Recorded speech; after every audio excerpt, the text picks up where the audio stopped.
of that anyways, right, Mix? A little bit. Jess, it has been 1 long month since our previous podcast. Gosh, I know. Unbelievable. In person, at least, because clearly we pre-recorded yes, and let them out. You still got to be with our friendly voices for the past month, but I have not got to see you, and you've been traveling you know, all over the place. But I think, because everybody knows now, in case you don't, Mix and I are, you know, we are a special breed of humans. I am a kettlebell lifter. So I train with very heavy kettlebells, 54 pounds, 3 pounds, for time. And Mix is an ultra runner. She just runs for very long periods of time. And sometimes when I'm out there for 3 miles or something, I think, oh shit, she's still going to do another 24. And then she'll do it again for the next race. Apparently she'll do it the next day. So, and I just keep thinking to my head, how's anybody do it? But all the times I've ever talked about it, for you, it lights you up and invigorates you. And what I love the most about it is that, like, it's so unapologetic for you. You're like, I don't care that any people have all these big feelings about running, right? Same with kettlebells too, by the way. It's amazing how many people want to tell you that is so cool, Mix, that you're an ultra runner and that you trained for the Boston Marathon, which we're going to get to. Or the same thing in my end, well, they'll go, God, you've been training for so many years and you're throwing a kettlebell. I'm like, what's a kettlebell? Number one, it's actually been around for longer than any sport, really. And yeah, I've been lifting it and getting stronger every year. And I'm injury free. So you tell me, you know what I mean? And yet you continue to like want to sort of shake the apples off the tree with me and make me second guess this thing that brings so much light to my life. So, but it's so unbelievable the amount of running that you do. And it is really cool because you can like put the feather in your cap. Cause I think, you know, I've run the 1 marathon in my life. I've run a lot of halves, but I want to tell you, between you and I would love to have the Boston Marathon in my my little bag of, I did that, you know. I definitely wouldn't mind having that badge. So what was that experience like? It was, Jess, it was phenomenal, actually. So and when I said running is all I do, let me just clarify to any new listeners and anyone new to me, running is not all I do. No. I lift weights, I swim, I do these things, but running is my absolute joy. The way that you put it, Jess, is exactly how I feel about running. And what is particularly special about the majors like Boston is that's our second major. So Barry and I did New York in 2019, and then Boston's our second one. And we were always going to run it together. And to your point that I trained for Boston Marathon, didn't train. So we basically came off the fitness from our multi-day run, and we had about 6 weeks in between. And we were like, well, we've got fitness, so let's just do a few long, I think I did a couple of 24K runs, 3 of them, which is by no means enough to run a good marathon on its own. And we certainly did no speed work because at this point, we were just thinking, right, let's recover from that other race and let's just go and enjoy Boston. So we were always going to run it together. And we did, and it was amazing. And it was so great to be able to be fit enough, as we often are, actually. Like, I'm often fit enough to do an event. To Barry and I, we were just running, chatting, had a couple of low Ks, as you know, almost always happens in a long event or in any, you know, you question some life decisions that. For me, it was between 24 and 27. Totally. I call it no man's land. You're like, it's no man's land, mate. Yeah, can't go back because it's over halfway, but it's still so far to the finish. But you know, I regrouped, and it was just a fabulous event, Jess. And then I post about it on social media because, of course, as an ultra runner and marathon runner, I call just a runner in general, plus a nutritionist. I feel like I'm in a great position to show people what they can do and it might potentially be an alternative to what they hear in sports nutrition circles or if they read conventional nutrition guidelines. And I don't need to tell you that I'm an advocate for health and that I am an advocate for lower carbohydrate. And on my Wikipedia podcast and in my blog and in anything on social, I talk all of the time about the emerging science of using carbs strategically in a long event to prevent hypoglycemia. But also, we were out running the marathon really just to have a good time. So it was certainly not going to be a personal best time. I think it's important to kind of go back, in what you said, because a lot of what we do, we're fueling to I would, and tell me if I'm wrong, but I'm thinking that we're fueling to finish the race strong and finish the race with the feeling of contentment. You know what I mean? I just did that. I feel great. I'm going to go grab dinner with my partner and do what I do. I'm not broken. You know what I mean? Yes. I feel energized and rejuvenated. And I would say the majority of our listeners and friends and athletes that we work with would probably love to have a similar feeling at the end of their race. You know what I mean? And so I think collectively, given all that, people do want to know, and again, all of everything you're saying is not gospel, but what you are offering is some really awesome advice on what you did. People are going to be like, okay, I'm thinking about doing that. You looked like you felt pretty darn great at the end. Tell me what you did. Yeah, totally. And absolutely, I've been running for over 30 years but I don't think that means that I'm this person who has this really special knowledge that means that only I can do what I do. It's not good for any you guys. I think you have pretty special knowledge. but you know what I mean? I totally do. I totally do. Yeah. It's just so. Anyway, I put up what I did, and I think we might have had about 10 grams of carb per hour or something. I literally had a few chews. I think that's all I had from memory. That's really all. We had breakfast beforehand, had some eggs, protein bar, a banana, and then rolled out, did the run, had some water at every aid station, had a few chews, finished, went to a pub. Basically, that's what we did. Went to a brewery. Yeah, and had some fries, and then went home. Went out to the Cheesecake Factory in the evening. Had a great dinner. So I'm guessing where I could possibly see this going, because I think stereotypically people are probably going to go, well, I mean, how many carbs did you have, right? During your, and they're probably quite, I'm guessing, surprised maybe by the amount of of carbs you had or you didn't have in the race. So maybe is that right? Is there a little bit of that? Yeah. Okay. Yes. So I you wrote this piece, in my post. You kind of outlined a little bit about what you ate, because inquiring minds want to know. They want to know what chew you had. Did you have a potato? Did you have a banana? Did you have a steak? What was fueling you along the way? So you mentioned this, you put all that out there. Okay. Yeah. And put the post up of how what an awesome event it was. And, people just love actually seeing what people do. Totally. And then about 2 weeks later, I'm sitting, we're on our trip, and then come back from my Nashville meeting with Jill, who is my business coach, come back into London, meet up with Hubster. We're sitting again in a pub.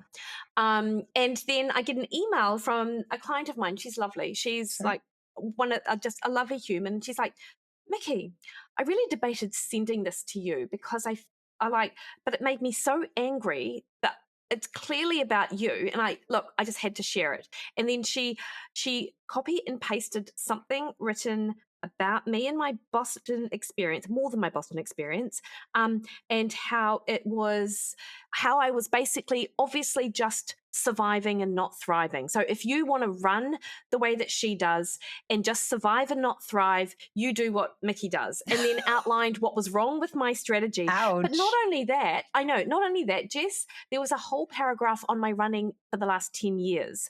And the first little line said, compared my Boston time. So yes, it's 3:36, and yes, it's a pretty good time, but it's an hour slower than the age group winner. Let's not forget I was at a major marathon. I was just going to say, do people understand? I have to remind everybody that you don't just get to sign up for this the night before. Okay. Yeah. You say like I trained, you actually have been training for this run because you run significantly and you do a lot of work. So, but everybody said the reason why it's got kind of like, a different energy about it is that you have to be selected to participate in it. So it's unique this way. Right? Yes. Yeah. So not only did this guy compare my time to the winning time, to point out it was an hour slower at a time in my life where arguably I should be at my peak. And my last 10 years has rapidly gone downhill and I haven't reached my potential. It is all to do with my nutrition strategy. I should not be sharing it on social media. And here are the nutrition guidelines for elite athletes, which, I mean, I really should have felt flattered that he felt like I was elite, but that was actually the point, it was a hit piece on me. It was to run me down. And this guy does this. He does no pun intended, right? Yeah, no pun intended. Anyway, so and actually it showed a little bit of he mentioned that you should be having 90 grams of carbs an hour as an elite, and literally, like if I talk to any runner and if I talk to anyone who works with runners, I mean, there are some runners who are great and they can get in that amount of carbs, absolutely.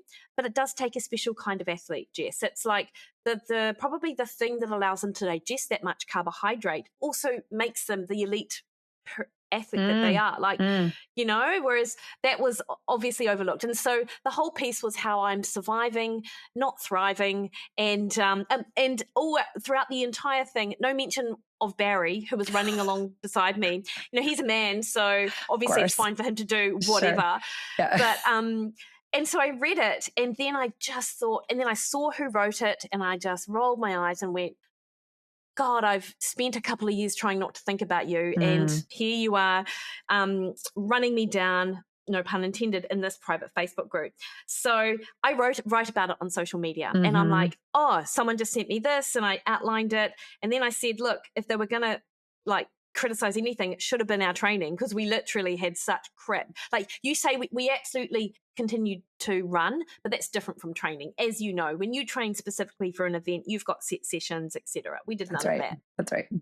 Yeah. And so and then because I have to remind everybody that it's, well, first of all, I think anybody, what I always say to the people that attack you like that, especially from your back, right? Anytime you're attacking me from my back and not from my front, right? Like it says a lot about that person. And what I usually do, which is I've told my kids to do, is I always say, do you need a hug?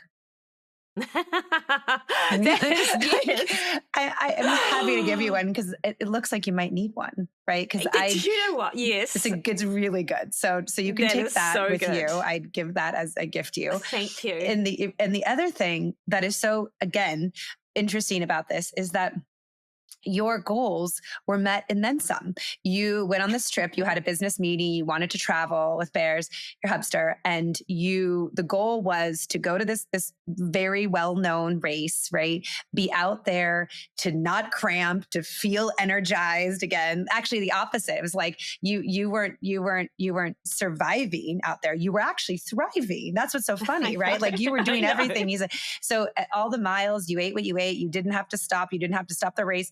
You ended it exactly as you intended to, with intention, right? Yeah. So it's just fascinating, because I think so often people are so single focused and they're not even looking at the whole picture. In fact, you killed it, right? Like you set out to do exactly what you intended to do. And it would have been really nice if this bro had like even consulted, like, what were your goals? You know what I mean? Like, did you meet them? Right. And you could have answered very clearly.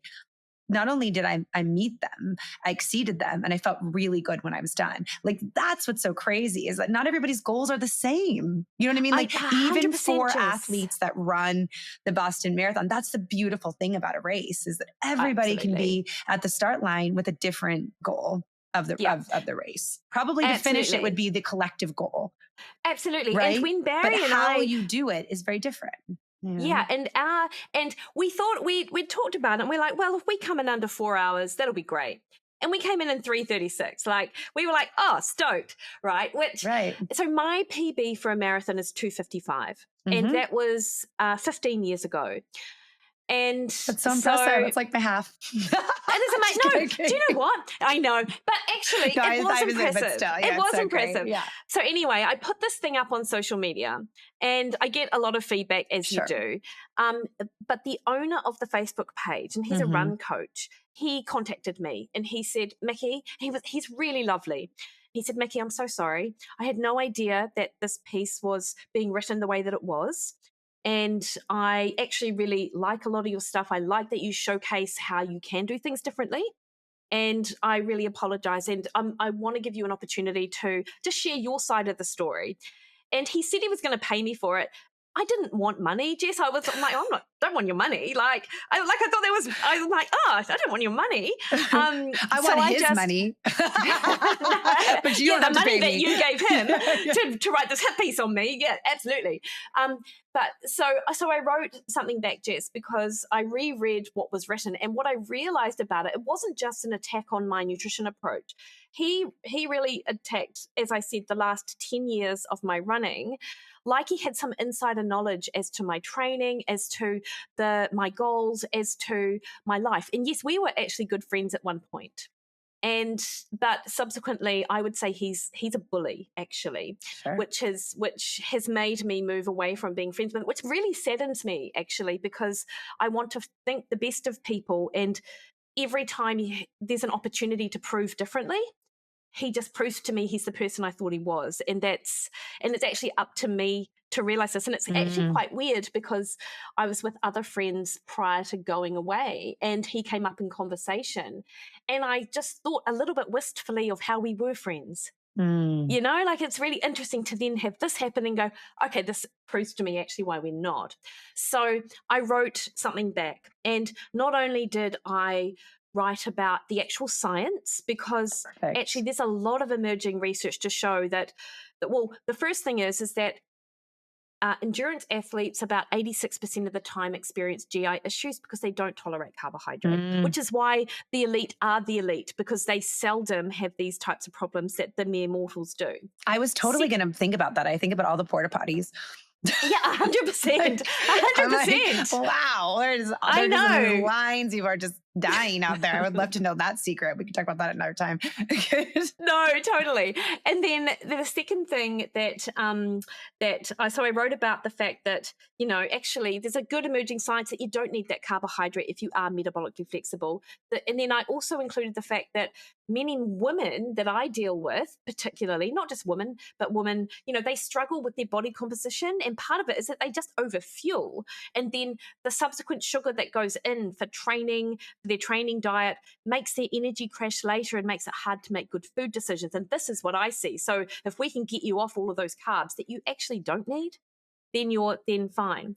The third thing I wrote about was well, the proof is in the pudding. I had a tremendous run for where I was, as did Barry. We were running 2 days later. We did speed sessions. We did so there is yeah, if I was merely surviving, you'd probably see it. And anyone could go back into my archives and see this was clearly not the case. But then importantly, Jess, after all of the professional stuff was dealt with, I had to comment on the fact that he commented on my last 10 years of my life, which is where I've been building a family. I've been building a business. Running has definitely not taken a back seat, but when I was really at my peak running, I was also probably the most unhealthiest I'd been, you know, like I was definitely restricting a lot on my food. My mindset around all of this stuff was so different to what it is now. And I didn't have a life. Like I literally, and look, I didn't have a life and I managed to get 255. So fuck it. Fuck it. Yeah. I mean, you're like, I'll take the life, then the beer after the race. You know what I mean? Yeah. And like feeling like $1 million. You almost have to think that this whole story, you're always thankful in some kind of strange way. You're a little heated and you're also a little thankful. You know, I think it's like okay to be both, because people are like, well, you're just, you know, so nice. I'm like, well, I'm nice to the people that energetically serve me, and I'm not to the ones that do not. But I'm grateful for their presence because they continually remind me of what I what I just need to continue to be mindful of inviting in. Right? Like, oh my gosh, because I can't do my shit, you know what I mean? Without the people. And I've said this a ton of times. So the hug is a big one for me. Yeah. And then the other thing is like, it's so good. And then the other thing, like I have two points on this, and I'm so glad you shared it. Congratulations again for fucking being a badass in all the ways, because you're my dearest friend, but you're also like just an incredibly like huge, big wealth of knowledge. And one thing I actually love about you is that you don't tell people you must do it this way. You offer up information in a way that's scientific, but also like freaking practical. You know what I mean? Like there's an intuition about the way that you serve your audience and clients, right? Like, how does that feel in your body? You know what I mean? Like, I can tell you what to do, but I also need you to feel it. Right? Yes. Okay. 100%. So this is very important. These are very important things that are just sort of nuanced a little bit, but they are very important pieces of how we digest information. And like, just because the last thing I'll say, so the third point is just because you can doesn't mean you should, right? And we deal with this all the time in this industry. Like people just come out there and say whatever the hell they want. And I'm a big believer in if I say the thing, there might be repercussions for it later. So I just have to be fucking mindful. You know what I mean? Of like, I can say it, but I just need to be mindful of what the consequences might be for saying it. People just, they're not, you know, they don't do enough thinking before they speak. Those are my three things. Mostly remember the hug. Love it. I love the hug. And I mean, there was clearly a lot of thought had gone into this piece written about me, because it was a written piece. And I guess the other thing which I really sort of rally against actually, Jess, and I'll finish up my story after with a couple of other points after it, but is the idea that as a nutritionist, I hold all of this knowledge and it's only good for me. And this is what I did, but this is not for you minions out there. So you can never experience the benefits that I get because you don't have the experience, you don't have the knowledge. It's not, you know, not safe. I mean, that's so ridiculous. It's, you know, it doesn't even come into it. But that is the attitude that was conveyed to me. Because so I had a conversation actually. Well, it was an asynchronous conversation. We were sending voice notes over Instagram with the owner of the Facebook page, who subsequently, after, basically the piece was put up and then it had to be taken down because so many people were up in arms about it, because so many of them were people who follow me and have really helped. So it didn't go the way that it was intended. So it was taken down. So I don't actually know whether the piece that I had written in response actually went up on the page. But one of the points that was made from the owner of the Facebook page, who is lovely, he said, you know, you just got to be mindful that the advice I've received from this person, and I think I'm just going to share it with you, is to be mindful because of who you are and who you're talking to. And I'm like, no, I don't accept that at all. I am an experienced runner. I am an experienced nutritionist. I am here to share this information and to give you options. And nowhere on that post, if anyone went back to see, did I say, this is the way you need to do it? It was like, hey, if you care about your metabolic health, here are some, you know, I can't even remember how I placed it, but look, yeah, basically I said, you don't have to put all that shit in your body, because I actually don't think that you should. That 90 grams of carbohydrate for most people, just particularly running, doesn't cut it. It's a crazy market. It's a crazy market. Runners, you know, I know. And only they really go out those gels and all the that. things. It's kind of insane. I'm like, yeah, like it I is. mean, the like backpack of like stuff that you believe that you should take when like, and I'm not even saying that I haven't done it. It's just that that's a lot of chews and gels. If you are not like on race day that you believe that you need to maybe consume, you know what I mean? And maybe you haven't been consuming that on a regular basis. Like maybe that's a whole other story, but it's, there's just a lot. I think, you know, I think that it's important to have discussions. It's never been, to me, very feasible when we attack. Right? Like, attacking, there's no conversation. There's no opportunity to like be curious, to discuss, ask questions. Like at no point did this guy ask you a single question. Right? He just made assumptions. He attacked and made assumptions, right? Yeah. Yeah. And so, two other things. One is, you have to build your fat metabolism. I'm sure I wrote that in my post that, when it's just, when you are able to build which is part of being an endurance athlete, like you have to build your ability to utilize your fat stores, because so many athletes do not have good fat metabolisms. It's just, and training won't cut it. Diet makes a difference. But the final thing is to your point, which you said beautifully before, but in our last message, again, the owner of the Facebook page apologized for it. And I just said, hey, don't worry about it. Like, I'm not, he said, I'm so sorry this happened. I'm like, I'm not actually, because this guy's been a bully for a number of years. And it just reminds me of that. And because I spent, like, if I say I wasn't affected, that's an absolute lie. Of course I was. I'm glad that you were a little affected by it. You know what I mean? Like, it meant that, like, it's okay to feel affected. It's just how you choose to address it, and then, where you choose to go after. Totally. And I just said I wasn't upset. I wasn't upset that it happened. I was upset about it, about the whole that he did that. But it was a good reminder for me, actually. So yeah. What was it the best reminder of for you? Like, what was, what was your biggest takeaway from it? That I'm pleased that I do not have him in my life. That is and that you got a beer after you did the Boston Marathon. Like, I think again, you're like, yes, we're going to go do dinner. I'm excited. I felt great. I'm not going to go just like, I need to go lay in a dark room. You're like, I actually feel invigorated and I'm happy. Like, these are like huge wins, right? These are huge wins. And the great thing is that my time of 3:36 has qualified me for Chicago in 2026. Like, I mean, seriously, like, there are so many wins. If this is surviving, I can't fucking wait to see what thriving looks like, because man, I want that. Bring it. Yeah.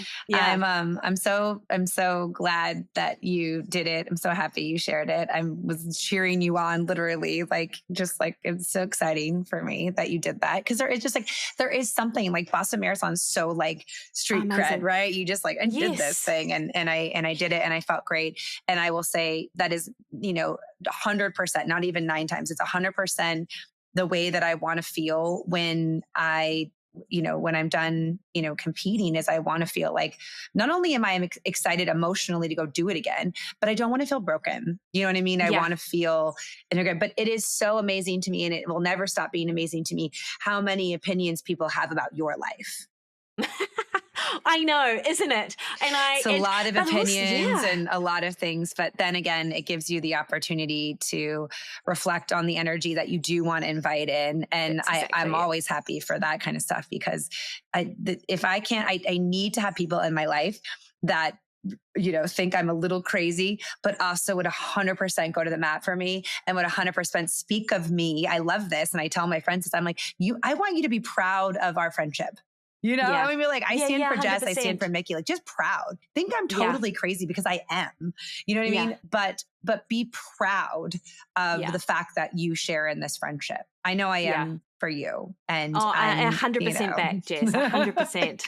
I know. So I hope people can feel that, but that's a good old story. And I hope that you'll share it again, like the piece, at least, so we can read, because I'm also curious to know the insight nutritionally and metabolically about. Oh, amazing. I'll send you. Like, I'm like, okay, good. Send it to me. I'll send it to you. I'll send it to you. And if anyone else is interested, let me know in the DMs and I'll send it to them as well. Because I think we should all know how we can stay a little bit away from those porta potties when we're running, and also just feel good. Because this is like a really different kind of narrative, because I think people immediately think when they're running that they need to basically be like eating 70 bananas and like all of the carbs and all the like, I know I do. And yet here I am in my sport and I'm like strength training and it's like all the protein. So something isn't like sort of, gelling, but right to like what this is. So it's like, I'm excited because there's always an opportunity to like be curious and talk more about it. But I'm glad that you said that. And it's super important. And I'm going to ask you what you're grateful for tonight, because there's probably a lot in there. You know what? I've got so much I'm grateful for. The last thing I will say is that please no one take this as that if you do, because I know elite, amazing runners my age who are killing it, having a shit ton of carbs, and they are amazing and awesome. And I love that for them. So I just wanted to put that in. I'm grateful, and that's Jess. what you do. But that is the whole point, is that this is your perspective. This is the bombastic way. At no point have you ever said the only. You just said yours. And that is a very big distinction, right? Like these are our experiences. This is our research. This is what we're finding. This is not, it's not the only, it's just ours. Yeah. 100%. Right? So I am grateful for the opportunity to do what I've done over the last month. I'm grateful to be home, and I'm grateful for being back in the podcast studio with you, sharing the stories. And been so great. Good to see you. I love that. It's so good to see you. And I'm grateful for being always in a place where I can speak in a place that feels open and supported. And I think there is just so much power in that. And I'm so grateful that you completed your Boston Marathon and you felt as good as you did. And I'm very happy that you're back, because I missed you, and I can't wait to unpack all of the rest of your travels, because that was just one piece. I know. We'll talk, but I wish everybody out there a healthy, what was I saying earlier? A Maycember. I know May is very hectic for all the people out there. So especially if you're a parent, it's a little bit crazy. So good luck to all of you. And I can't wait to be back with you next week, Mix. Stay tuned for more of our adventures. See you later.